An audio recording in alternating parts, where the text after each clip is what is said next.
Exam result publish হওয়ার পরে যাদের পিসি বিল্ডের বাজেটটা কমে গিয়েছে, আজকে তাদের জন্য একটা ভিডিও বানাচ্ছি আমি বেসিক্যালি। যেখানে হচ্ছে 5600 জিটি নতুন যে প্রসেসরটা সেটা দিয়ে সাথে 16 জিবি র‍্যাম এবং 450 এমকে সিরিজের একটা মাদারবোর্ড দিয়ে মনিটর সহ কমপ্লিট একটা বিল্ড, যেটা আপনারা নরমালি যদি বিল্ড করতে চান সেক্ষেত্রে অ্যারাউন্ড 45,000 এর মতো আসতে পারে। বাট আজকের ভিডিওতে আমি আপনাদের জন্য এই পিসিটা দিচ্ছি মাত্র ৩৯,০০০ টাকার মধ্যে, অর্থাৎ 39,000 টাকার মধ্যে। সো চলুন শুরু করা যাক আজকের পিসি ওভারভিউটা এবং আমি সৈকত আপনাদের সাথে আছি আজকে পুরো ভিডিওতে। এবং আপনারা যদি এই চ্যানেলে নতুন হয়ে থাকেন অবশ্যই সাবস্ক্রাইব করে নেবেন। চলুন শুরু করা যাক আজকের ভিডিও। আজকের বিল্ডে আমরা প্রসেসর হিসেবে রেখেছি 5600 জিটি, যেটা নতুন ভ্যারিয়েন্ট।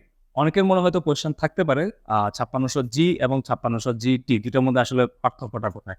বেসিক্যালি 5600 জি হচ্ছে আগে যে ভ্যারিয়েন্ট অ্যাভেলেবল ছিল আমাদের, আর এখন জিটিটা হচ্ছে বেসিক্যালি আপগ্রেড ভ্যারিয়েন্ট। এবং দুটোর প্রসেসরের কোর এবং থ্রেড সেম, যেটা হচ্ছে 6 কোর 12 থ্রেডের প্রসেসর। তবে জিটিটা হচ্ছে কিছুটা বেটার, যেখানে বেস ফ্রিকোয়েন্সিটা আপনারা একটু বেটার পাবেন।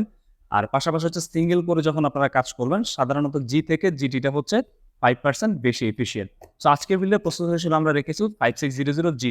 নেক্সট প্রোডাক্ট আমরা রেখেছি মাদারবোর্ড, এবং আজকে মাদারবোর্ড হিসেবে থাকছে গিগাবাইটেরই একটা B450 MK সিরিজের, এবং এটা হচ্ছে AM4 সকেট, যেখানে হচ্ছে দুটো র্যাম স্লট পেয়ে যাচ্ছেন, একটা NVMe, পাশাপাশি হচ্ছে SATA এবং হচ্ছে অ্যান্ড্রয়েড স্লটও কিন্তু এখানে থাকছে।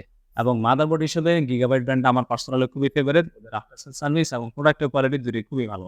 এবং আজকের মাদারবোর্ড হিসেবে আমি বলে দিচ্ছি B450 MK সিরিজের একটা মাদারবোর্ড আমি রেখেছি, যেটা হচ্ছে AM4 সকেটের। আজকের বিলটা আমি র‍্যাম রেখেছিলাম 8GB 3200 মেগাহার্টজের, যেটা হচ্ছে যেহেতু বাজেট বিল সেক্ষেত্রে র‍্যাম কিছুটা কমায়, বাট 8GB কিন্তু এখন মোবাইলে থাকে। সো আমি চিন্তা করলাম আপনাদের জন্য র‍্যামটা আমরা 16GB করে দিব, অর্থাৎ আমাদের বাজেট সেম থাকবে, বাট র‍্যাম কিন্তু আপনারা পাচ্ছেন 8:2, অর্থাৎ 16GB, যেটা বাস স্পিড হচ্ছে 3200 মেগাহার্টজের। স্টোরেজ হিসেবে আমরা আজকে রেখেছি 256GB NVMe SSD। এটা দেখতে ছোট মনে হলো, অ্যাপাচারের SSD গুলো আমাদের টেকল্যান্ডে অফিসিয়াল এবং অথরাইজডলি পাবেন আপনারা, এবং যেখানে হচ্ছে অফিসিয়াল ওয়ারেন্টি সহ। এই SSDটা রিড এবং রাইট স্পিড হচ্ছে 3000 MBPS এবং 2000 MBPS। তো যেহেতু বাজেট বিল সেক্ষেত্রে স্টোরেজটা আমরা 256GB তে রেখেছি। এখানে মোটামুটি আপনারা বেসিক যতগুলো কাজের জন্য সফটওয়্যার দরকার আরামসে রাখতে পারবেন, এবং বাকি কাজের জন্য কিন্তু আপনারা আলাদা স্টোরেজ আমাদের কাছ থেকে নিতে পারবেন। যেহেতু এটা একটা বাজেট বিল, আমরা চেষ্টা করেছি এই বাজেটের মধ্যে সবচেয়ে ভালো একটা মনিটর ইনক্লুড করা। তো সেই ক্ষেত্রে মার্কেটে এই মুহূর্তে সবচেয়ে বাজেটের মধ্যে সবচেয়ে ভালো একটা মনিটর যদি বলতে হয়, Hikvision-এর 22 ইঞ্চি একটা মনিটর, যেটার মডেল হচ্ছে 2P2 সিরিজের একটা মডেল। অ্যান্ড এটা হচ্ছে বেসিক্যালি 22 ইঞ্চি, এবং এটা হচ্ছে ফুল এইচডি IPS, এবং পাশাপাশি হচ্ছে এটা 1 মিলিসেকেন্ড এটা রেসপন্স রেট, এবং প্যানেলটা হচ্ছে IPS প্যানেল, সেই সাথে রিফ্রেশ রেটটা হচ্ছে 100 হার্টজ। এখানে আপনারা VGA পোর্ট এবং HDMI দুটো পোর্টই পেয়ে যাবেন। পাশাপাশি এখানে আরো দুটো স্পিকারও কিন্তু দেয়া আছে। মনিটরটার অফিসিয়ালি ওয়ারেন্টি পাওয়া যাবে হচ্ছে 3 বছরের। Final part casing.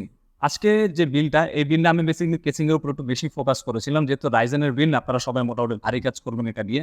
তো সেই ক্ষেত্রে কেসিং এর এয়ার ফ্লো এবং কেসিংটা দেখতে কেমন সেটার উপর বিবেচনা করে আজকে ভ্যালুটপের M200 ব্ল্যাক কালারের কেসিংটা আমি এই বিল্ডে রেখেছি।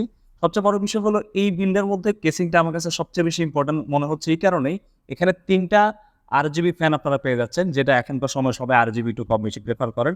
সেই সাথে হচ্ছে এটার এয়ার ফ্লো, এই কেসিংটার এয়ার ফ্লোটা যথেষ্ট ভালো, সামনের এই জায়গাটা মেশের মতো। পাশাপাশি হচ্ছে এই পাশেও কিন্তু আপনারা এয়ার ইনহেলের জন্য একটা স্পেস পাচ্ছেন, এই পাশে হচ্ছে টেম্পার্ড গ্লাস, অ্যান্ড পিছনে হচ্ছে আপনারা আরেকটা এক্সস্টিং ফ্যান কিন্তু পেয়ে যাচ্ছেন। তো ছোটখাটো এই কেসিংটা আমার কাছে দেখতে খুবই ভালো মনে হয়েছে এবং অফিসিয়ালি একটা কেসিং। তো এই কেসিংটা মডেল হচ্ছে ভ্যালুটপের M200 ব্ল্যাক, যেটা আমরা এই বিল্ডে রেখেছি। সো এই ছিল 39,000 টাকার মধ্যে আমাদের বাজেটের মধ্যে সবচেয়ে ভালো একটা ডিল, এবং এটা হচ্ছে আমাদের টেকল্যান্ডে অ্যাভেলেবেল আছে, যেটা আপনারা আগামী 23, 24 এবং 25 তারিখ অর্থাৎ শুক্রবার পর্যন্ত আমাদের টেকল্যান্ডের মাল্টিপ্যানেল লেভেল 1 এবং লেভেল 8 এই দুটো শোরুম থেকে অ্যাভেল করতে পারবেন, মোটামুটি সকাল 10টা থেকে রাত 8টা পর্যন্ত। এবং এই বিলটা আমরা 3 দিনের জন্য দিয়েছি, বিকজ হচ্ছে প্রাইসটা একটু আপস অ্যান্ড ডাউন হয়, সেটা আপনারা জানেন। সো পরবর্তীতে যদি প্রাইস কিছুটা আপ হয় বা প্রাইস কিছুটা ডাউন হয়, সেটা আপনারা শপে এসে কথা বললে বুঝতে পারবেন। সো আশা করি ভিডিওটা আপনাদের ভালো লেগেছে অ্যান্ড বিলটা আপনাদের পছন্দ হয়েছে। সো এটা দিয়ে যারা বেসিক্যালি ফ্রিল্যান্সিং থেকে শুরু করে ডে টু ডে কাজের জন্য বা ছোটখাটো আর্কিটেকচার লেভেলের যে ধরনের কাজ, সব কাজই কিন্তু খুব আরামসে করে নিতে পারবেন। থ্যাংক ইউ সবাইকে ভিডিওটা দেখার জন্য, অ্যান্ড এই পিসি রিলেটেড যদি আরো কোনো কোয়েরিজ থাকে আমাদের কমেন্ট বক্সে জানিয়ে দিবেন, অথবা আমাদের হটলাইন নাম্বারে ফোন করে জেনে নেবেন। ধন্যবাদ সবাইকে, ভালো থাকবেন।